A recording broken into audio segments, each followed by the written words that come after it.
بسیارم آگاه شین، هوشیار شین از فتنه این گونه شخصیت ها. به خدا قسم در طول تاریخ چونین یک مردی فاسق، جاهل، منافق و شخصیتی که قتل مردم حلال، مال اونها را حلال میدونست، الخصوص مردم مسلمان، این گونه شخصیت نبود. مثل همین محمد عبدالوهاب، مثل همین محمد عبدالوهاب، شخصی که کافر باشد این کار را کند، این دیگر گپ است. اما تو خود مسلمان بگوی این کارا را کنی، به خدا قسم یک شرمندگی است. از حساب همین گونه آدما مسلمان ها زیر تنقیر قرار گرفتند، مسلمان ها را باور نمیکنند دیگر. این بود معنای وهابی و چی بودن اونها، چی نیت و چی مقصد داشتنشان و چی کارها را میکردن. یک کسی به نام مولانا ابراهیم پاکستانی بود، یک چند وقت سلفی شده بود، فاش بگوییم وابی شده بود. مردم ملت خدازاده باش، خدازاده نه. مردم ملت خدازاده باش، خدازاده نه. اخر این طایفه این سلفی وابی میرن کمونیستان و هر چیز اخر باشه اون را قبول دارن. اگر شما را متوجه تر میگرداند او چی هست؟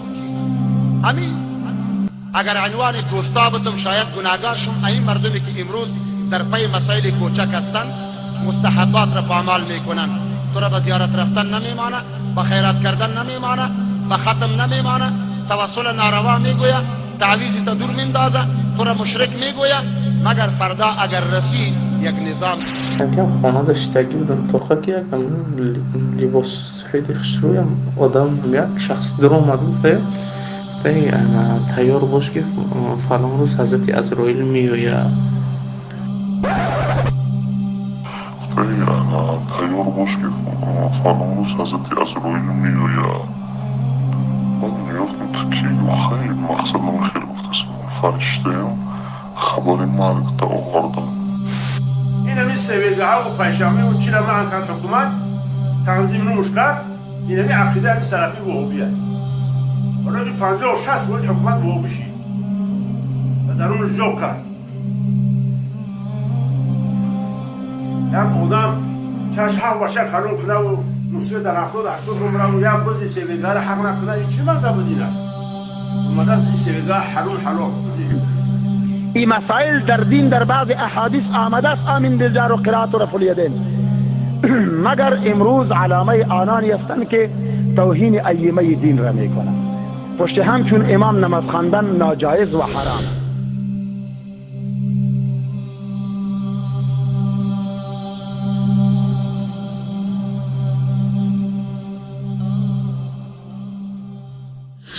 صحیح شد. یک تعداد دیگه ما که برات کسی بگوید که او برادرگانم جز الله به کسی دیگری آواز نکو، خالقت، مالکت، معبودت الله هست، وی وابی است. ولی من بر تو میگم که خدا را عبادت بکنی، وابیت است. تو برای الله را عبادت بکن، به غیر الله چیخ نزن، نگو سخی صاحب برنبر است، ناروا است، کفر است، این کارا نکو. ولی این بیدینی است. ایمان که خراب شد، باز کسی که به حق برات بگوید در جانش تافه بزن. دقیق شده؟ که با قرآن حدیث عمل میکنن در این زمانه و علما را هم قبول دارن، مذاهب هم قبول دارن، گپایش که موافق قرآن سنت باشه، مردم اونا را چی میگن؟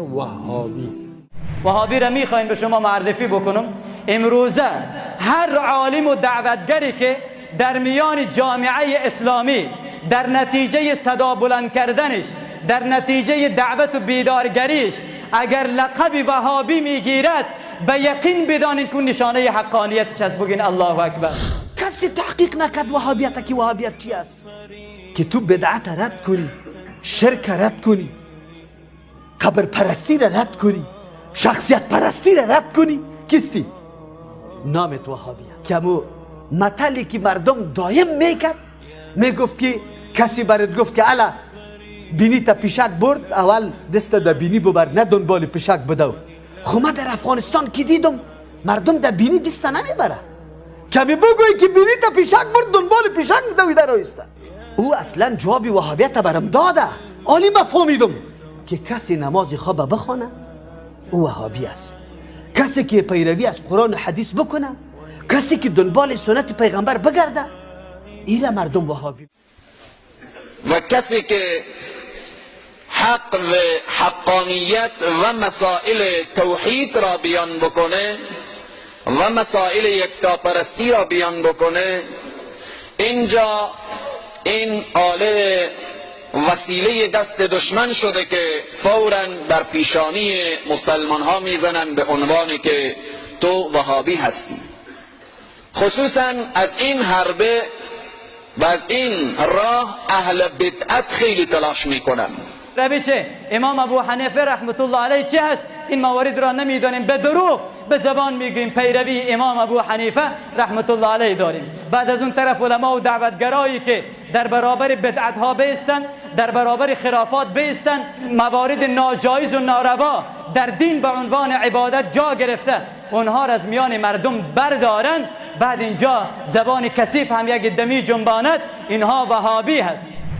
ما اگر یک برادر ایستاده باشه بگه که مثلا برادر نرو به زیارت حضرت خواجه صاحب وقتی میری به طریق سنت برو، و اگر آنجا میری طواف نکن، خورده بر ندار، مخلب نکن، و بالاخره مخ کوبیدن و دستمال بسته کردن و اینها بدعت از لحاظ شریعت مقدس اسلام، و بعد میگن این وهابی شده. این وهابیه. دورش که دو نرسید باز دیگه مرحله پایین میکنم. و عالمی که بعد گفت که این حلال است، این حرام است، این رواج مبتذل است، این خرافات است، این بدعت است، این شرک است، اینه که بعد گفت باز تا رقی که سرش میزنه این وهابی است. نفهمیدم. محمد ابن عبدالوهاب و ابن تیمیه رحمت الله علیهم هیچ تفاوتی با عقیده جمهور اهل سنت و الجماعت و ائمه چهارگانه اهل سنت و الجماعت و محدثین ندارد و دقیقاً یکی هست، و همچنین با عقیده امامان شیعه یکی هست، هیچ گونه تفاوتی رو ندارد. و شیخ الاسلام ابن تیمیه و محمد ابن عبدالوهاب رحمت الله علیه هیچ مطلبی رو خلاف قرآن و سنت و اجماع اهل سنت نگفتند. اگر شما ثابت کردید که مطلبی رو خلاف اجماع اهل سنت و الجماعت گفته باشند و ثابت شده باشد، ما عقیده محمد ابن عبدالوهاب رو و شیخ الاسلام ابن تیمیه رو در این زمینه رد میکنیم و برای ما قابل قبول نیست، گرچه ما این رو معتقد هستیم و جز باورهای ما هست که غیر از رسول الله صلی الله علیه وسلم هیچ کسی معصوم نیست، به استثنای شخص رسول الله صلی الله علیه وسلم که هرچی فرمودند برای ما قابل قبول هست. غیر از ایشون حتی صحابه بزرگوار رسول الله ابوبکر، عمر، عثمان و علی و بقیه بزرگواران و ائمه را ما به هیچ عنوان معصوم نمی‌داریم. قول همهشون قابل رد و قابل لعنتی سکن به مردم دفه داتا وهابی و تمام نزانن که وهابی یعنی چی. وهاب الله وهابی یعنی کسی که تهنکا خدا تبارک، کسی که تهنکا خدا سجده کرد، کسی که برای خدا فقط نظر و خیرات ده، آب ده هم په خدا ده، شربت ده هم په خدا ده، قربانیه که هم په خدا ده، دیگه هیچ کس هوره نکنه. هنگیشان گوڑا یرگین وهابی تگر تو اتمثله نیست. محمد بن عبدالوهاب شیخ الاسلام یکی از مردان مصلح زمان خودش بود، یک عالم بود که با بدعت جنگید، با بدعت ها و شرکیات و کفریات جنگید. همین جنگی که ما اعلام میکنیم، همین جنگی که ما اعلام میکنیم، خداوند ایشون رو نصرت داد، پیروزی داد، تونست دولت عربستان و سعودی رو با همکاری آل سعود تشکیل بده و عربستان سعودی رو از شرک و نجاست پاک کنه. دیگه عربستان سعودی الان تنها سرزمینی است که درش بتخانه نیست، درش مزار نیست، درش نمیدونم گنبد و بارگاه نیست، و این چیزی است که بسیاری از شیعیان رو ناراحت کرده. ببخشید نگم شیعیان که ناراحت نشید، بسیاری از خرافیان، حتی خرافیان سنی رو در لباس تشیع، در لباس تصوف. نشانه حقانیت علما و دعوتگران واقعی در عصر و شرایط روزگار ما این است: هر عالم و دعوتگری که از طرف انسانهای مغرض، از طرف انسانهای مادیاتخواه و مالدوست، از طرف انسانهای بدعتگذار و خرافاتی اگر لقب وهابی میگیرد، اون نشانه حقانیت اون عالم دعوتگر هست. به گرد دور او بچرخید، حرف او را گوش بکنید، از او پیام دین را بشنوید، نه او انسانهایی که از دین یک دکان ساختن، از دین یک بازار ساختن. کسایی که من میشناسمشون میگه وهابی کافر است. صحیح است. اصطلاح همین قسم در افغانستان حال فعلا همین قسم است که کسی را گفت وهابی است یعنی او چی است؟ کافر است. خب همین شخص گفت وهابی کافر است. پرسانش میگه وهابی کی است؟ میگه وهابی کسی است که رفع الیدین میکنه. وهابی کسی است که دست خود سر سینه میمانه. وهابی کسی است که در نماز پای خود جدا میکنه. وهابی کسی است که انگشت خود شور میده. وهابی کسی است که آمین بلند میگه. یعنی 4-5 علامت هم و اما راجع به وهابیت که شما بسیاری از شیعیان راجع به وهابیت اونقدر تو گوشتون خوندن که یک عقده پیدا شد. محمد بن عبدالوهاب شیخ الاسلام یکی از مردان مصلح زمان خودش بود، یک عالم بود که با بدعات جنگید، با بدعت ها و شرکیات و کفریات جنگید. همین جنگی که ما اعلام میکنیم، همین جنگی که ما اعلام میکنیم، خداوند ایشون رو نصرت داد، پیروزی داد، تونست دولت عربستان و سعودی رو با همکاری آل سعود تشکیل بده و عربستان سعودی رو از شرک و نجاست پاک کنه. دیگه عربستان سعودی الان تنها سرزمینی است که درش بتخانه نیست، درش مزار نیست، درش نمیدونم گنبد و بارگاه نیست و این چیزی است که بسیاری از شیعیان رو ناراحت کرده. ببخشید نگم شیعیان که ناراحت نشین، بسیاری از خرافیان، حتی خرافیان سنی رو در لباس تشیع، در لباس تصوف، نه پیغمبر بوده، نه خودش ادعای امامت کرده. امامت در منطق اهل سنت و در منطق اسلامی اون امامت شاه و دمداری نیست که ولایت تراشان خرافی درست کردن. امامت اینجا پیشوای دینی، عالم، یک عالم متبحر. دقت میکنید؟ نظریه احادیث رسول الله موافق با این شخصیت هست. اینا جانبسار بودند.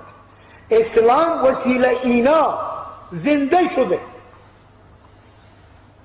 همین محمد بن عبدالوهاب که اینجا ما رو وهابی و سلفی و فلان برادرانم، این محمد بن عبدالوهاب قاضی سعودی ها بود.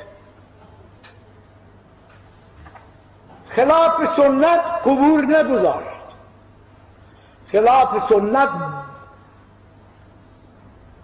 قبه و اینا رو تخریب کرد. ترکان عثمانی حاکم بودند. این بندگان خدا در زمان حکومت و خلافت خودشون بدعت‌ها کاشتند. تقریبا حرمین بتخانه بود، ولی بتخانه کبرا.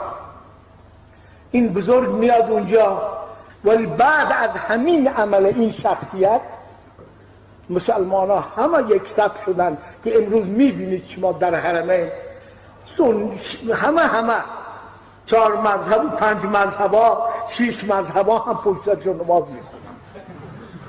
این به برکتی شخصیت محمد بن عبدالوهاب رحمت الله علیه. فلهذا اینجا کسایی که به وهابیت نسبت میتن با خود اندیشیدن که اگر بگوییم که محمدی ها بد است چون او محمد نام دارند، اگر بگوییم که محمدی بد است و رسول الله بد میشن، نعوذ بالله، بیاییم که به نام پدرش بد بگوییم که وهابی. اما در حالی که نمیدانند از چکک به زیر نوه رفتند، زیرا محمد نام رسول صلی الله علیه و سلم است، وهاب صفت الله است، انک انت الوهاب. از بد گفتن رسول کریم گریختند، در بد گفتن الله واقع شدند. به این نام ما مذهب نداریم هیچ اصلا. و یک شخص، یک عالمی که به نام شیخ محمد ابن عبدالوهاب عرض اندام کرد در عراق زمین، چون مرکز قبوریون و قبر پرستان در اونجا بیشتر بود، بر علیه خرافات اونها دلده شده بودن به خاطر نظر غیر الله. مولا گفته نارواز، گفته که میکشن، گفته وهابیست. مولا را گفته که وهابیست. خب سعی کن دلده به خاطر غیر خدا. دیگه وقتا در نوروز هم گفتیم کشمش نخوتی غیر خدا. شب جمعه مثلا که ارواح مرده آمده، کشمش نخوتی بابا نانک، دیگچه پزانکی بیبی، مثلا لطه بگی ما پیسه بتی بند بگی، ماتار بگی بند بگی، چوب بغل کو ماچ کو اطراف روزه برو مثلا کس اینی رمل انداز است، اینی تسبیح انداز است، اینی فالت میبینه و اینی قالت میبینه و اینی مالت میبینه، این گم شده تا پیدا میکنه و اینی او میکنه و این میکنه. سنگ کلو خیر یک زیارت بگی در جانت بمالو، خاکش بخو، ریگش بخو. مثلا یک چیز چشم موره میگن، شما میفهمین؟ چشم موره را دیجا کگایت بسته کو، دیگه طلا را دیجا تفلکت بسته کو، نقره را دیجا تفلکت بسته کو، دیگه یا فرزن چی میکنن یک کار دیگه هم از خواه موی سر تفلکا را میگیرن با قشه بافته میمونن در زیارت میبرن. او را میدارین؟ نظری میگن. خوش کفی دستم خارش کرد چی میایه؟ اگر پایم خارش کرد چی میایه؟ خوش اگر مجھے پرید چی میایه؟ 40 روز که مرده مون چراغش چی باشه؟ بچه که در دنیا ما 40 روز چراغش چی باشه؟ آتش مالک گرده کلش بکه، خاطر چی؟ پیشانیش زغال مالک کو چشم نشوه. اگر کسی که اینا را بد بگه وهابیست، کسی که اینا را بد بگه چیست؟ آفرین. اینی گپای است که یک قسمت ازی کفر. یا نفس ان لم تظفری لا تجزعی. افغانستان به نام وهابیت زمزمه میشه و گپ بالا میشه. تو عالم من حیث عالم قرآن چی تحقیقی داری دمی مورد؟ اول بررسی کو وهابیت کدام فرقه هست، کدام گروه هست، دعوت برش روان است، در کدام جای مرکزیت داره. افسوس است که ملت به این اندازه غافل که مطلی که مردم دایم میکرد، میگفت که کسی برات گفت که الا بینی تا پیشک برد، اول دست در بینی ببر نه دنبال پیشک بدو. خو من در افغانستان که دیدم مردم در بینی دست نمیبره، کمی بگوی که بینی تا پیشک برد دنبال پیشک دویده رایسته. کسی تحقیق نکرد وهابیت که وهابیت چی است. یک شخصی برای ما گفت، از ما سوال کرد، مرا گفت که مولوی صاحب امی وهابی کی را میگه؟ ما فهمیدم که اولی هر چی را بگویم در ذهنش نمیشینه. ما برش گفتم که یک اول یک کار بکو، باز بعد از اون وهابی را برات معرفی میکنم. گفت چی کار؟ ما گفتم تو اول می نمازی تا خوب درست بخوان. او فکر کرد که البته نقصانات در نماز ما است. از او خاطر مولوی صاحب ما گفتم باز جوابی از ایرم برات میگم، تو برو نمازی تا درست بخون. گفت چه رقم درست بخوانم؟ ما گفتم خوب رکوع بکو، خوب سجده بکو، قیام بکو، پس از رکوع که بالا میشی قومه را خوب درست بکو، در بین دو سجده جلسه خوب نماز بخوان. باز بعد از اون معنای وهابیت برات میگم. مردکه بیچاره کی رفته نماز شروع کرده، گپ توصیه مرا دیگه عملی میکنه، نماز درست خوانده. بیچاره وقتی که نماز خلاص میکنه یک دوست برش بالا شده، گمان میکنم که تو وهابی شدی. این مردکه ایران میمانه، این مردکه ایران میمانه. میگه نه خیر چی میگی تو بیادرم چی میگی؟ گفت دیدم تا که نماز رقمی خواندی. این مردکه فهمید که اوه مولوی صاحب خو واقعیت برم گفت. او اصلا جوابی وهابیت برم داده. آلی ما فهمیدم که کسی نماز خواب بخونه او وهابی است. کسی که پیروی از قرآن و حدیث بکنه، کسی که دنبال سنت پیغمبر بگرده، ایره مردم وهابی میگه. و امی گپی من نیست. مفتی رشید احمد گنگوهی رحمه الله از علمای دیوبند است. در دیوبند او را ابو حنیفه ثانی میگه. فتاوای رشیدیه کتابش است. از او سوال شده وهابی کیست؟ او جواب داده وهابی متبع سنت رسول الله صلی الله علیه و سلم. این در کتاب خودشان. امروز که تو بدعت رد کنی، شرک رد کنی، قبر پرستی را رد کنی، شخصیت پرستی را رد کنی، کیستی؟ نامت وهابی است. مولوی صاحب محترم آیت قرآن کریم خبری تو آمد که اگر کسی آمد فاسق به یک خبر فتبینو، شما تحقیق بکنی. یک کتاب فعلا در بین اوساط مردم توزیع میشه به نام اعترافات جاسوس انگلیس به نام همفر.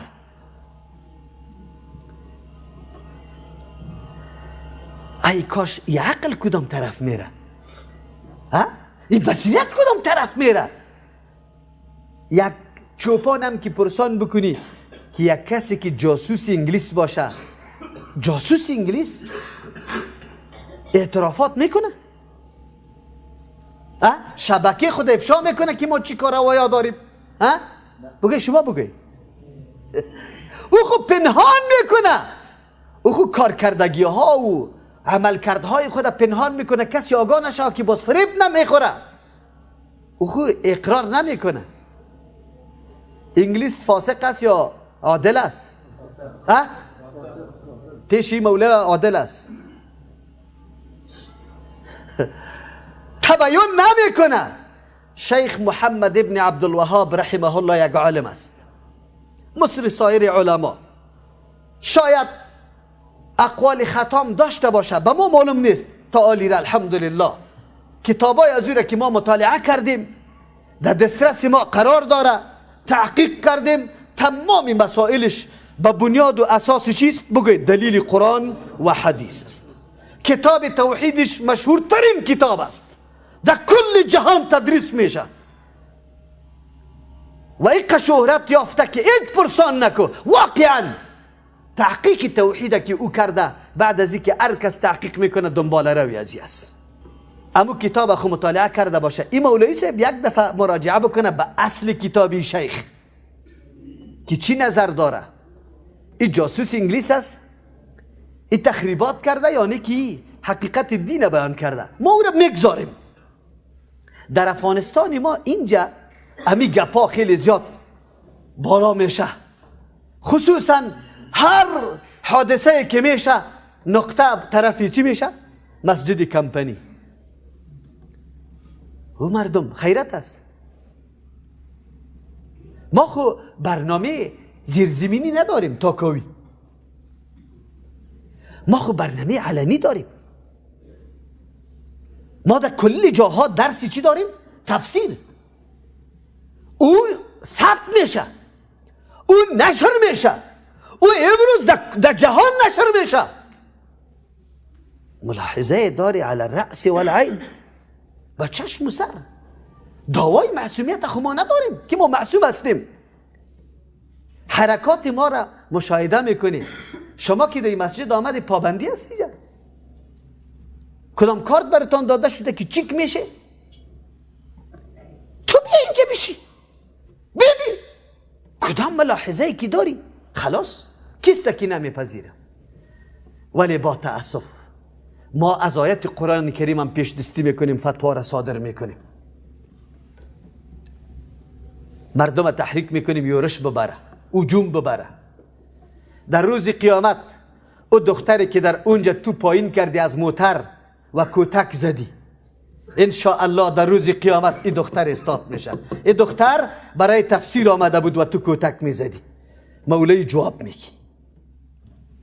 این جوانی که با این قدر دوره های فتنه انگیز که باید هر ساعت و لحظه از او نعوذ بالله در فحاشی تیر شود، لیکن او جوان برای تعلیم و آموختن کتاب الله و حدیث رسول الله آمده، شوق و اشتیاق و محبت قرآن حدیث داره و تو ملا فتوا داده مردم کتک میزنه، در روز قیامت جواب داده نیستی. جناب مولوی صاحب محترم کلیپ دیگر هم شنیدم. جناب مولوی صاحب شاید امکان داره پیدا میشه افراد است، همیشه در ذهنتان باشه یکی حکم مجموعه می باشه، یکی حکم فرد می باشه. مثل که یکی اسلام است یکی مسلمان است. اسلام و مسلمان فرق داره. اسلام نظام الله است. در نظام الله کسی نقصان اشتباه کمی کوتاهی را پیدا کرده نمیتونه تا روز قیامت، اخطار است. اما در مسلمان افراد پیدا میشه که شراب میخوره، افراد پیدا میشه زنا میکنه، افراد پیدا میشه قمار میزنه، افراد پیدا میشه خیانت میکنه، دروغ میگه، غیبت میکنه. افراد پیدا میشه. این مفهوم از این نداره که اسلام نادرست و غلط است. این مفهوم داره.